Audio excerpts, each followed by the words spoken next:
Eux aussi n'attendaient que ça. Les soutiens de Britney Spears, à l'origine du mouvement Free Britney, doivent être très soulagés. La chanteuse a gagné son combat sous la pression des fans et des médias.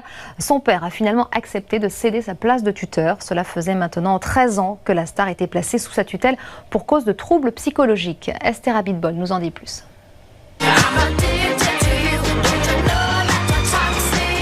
La surveillance toxique de Britney Spears prend fin. Pendant 13 ans, elle aura été soumise à cette tutelle exercée par son père, Jamie Spears.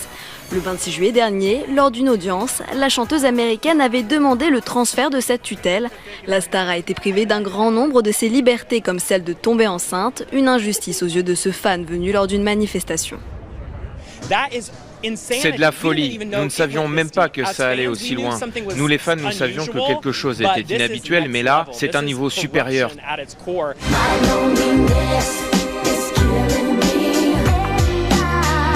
Britney Spears expose son mal-être sur les réseaux sociaux, refuse de remonter sur scène ou d'enregistrer de nouvelles chansons.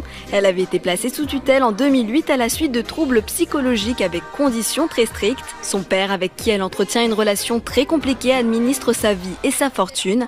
Alors si Jamie Spears ne la dirige plus, Britney pourrait bien être libre, mais elle devra être suivie par un autre tuteur. Elle va pouvoir gagner en autonomie.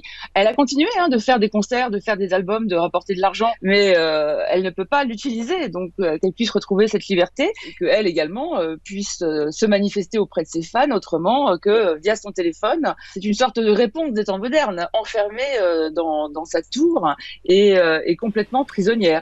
Selon nos confrères de TMZ, son père serait en discussion pour préparer une transition en douceur vers un nouveau tuteur. Britney remporte donc une bataille mais pas la guerre. La prochaine audience est prévue le 29 septembre.